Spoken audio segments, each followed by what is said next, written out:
Okay, so let's look at the type 2 equation where we have logs in every term or on both sides of the equation.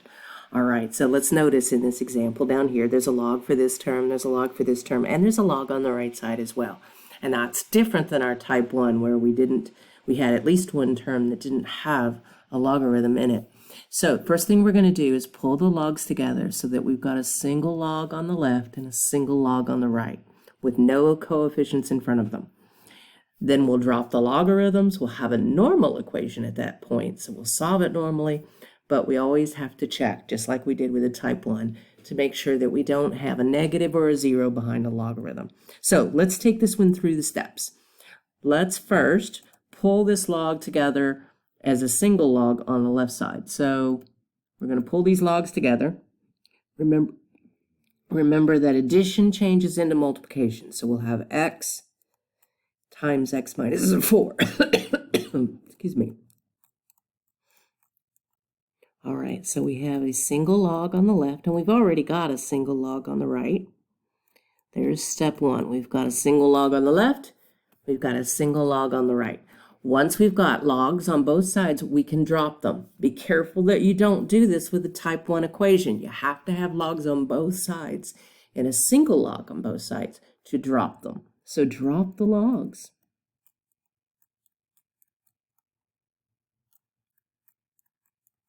So no logs now. All right. Now let's go ahead and multiply out this left side. So we have x squared minus 4x equals 12. And notice this is a normal quadratic equation. So let's pull our 12 over to the left and let's see if we can factor this thing. And on a test, I will give you nice factorable problems. So when you get to this point, they should factor. So our 12 will be negative when we bring it across. And let's just think factors of negative 12 that add to negative 4. That's going to be x minus 6 and x plus 2. And let's set both of those to 0.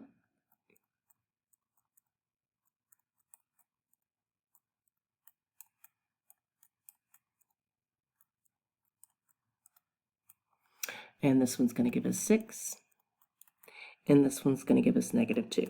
Now we need to check them. Probably the negative 2 is not going to work, but let's double check. Let's start with the 6 though. If we check 6 up above, if we stick a 6 right here, that's okay. 6 minus 4 is also okay. So the 6 is fine. But negative 2, if I put a negative 2 right there, I have a log of a negative. Immediately it fails. We want to get rid of that. So the only solution is our 6. And that's a check mark and not a square root. It looks kind of like a square root. All right, so let's look at another one of these. Okay, so again, let's notice that every single term contains a logarithm. So this is a type 2 equation. First thing we're going to do is pull together the left side as a single logarithm. But this one's got a coefficient in front of the natural log. So we want to pull that in. Remember our rule. We're allowed to pull it in as an exponent. So that becomes the natural log of x squared right there. Now, I'm still not done pulling that logarithm on the left side together as a single logarithm, so we'll finish that.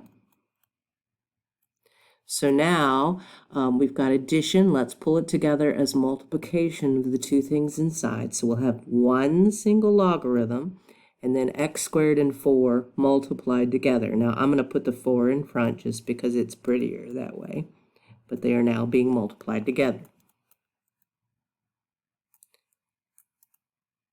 And now that we have a logarithm equal to a logarithm, we're allowed to drop our two logs. So let's drop the log on the left, and let's drop the log on the right. And now we have what appears to be a simple quadratic equation. So let's move everything over to one side and see if we can factor this thing. That'll be a negative 4x and a negative 8. And let's notice everything divides by 4. So let's divide out 4 and see if we can make our factoring a little easier. So if I divide by 4, and then 4 into the 8 will be 2. Now I've got an easier factoring problem. And let's factors of negative 2 that add to a negative 1. Well, that's going to be x minus 2 and x plus 1. And if we set those to 0,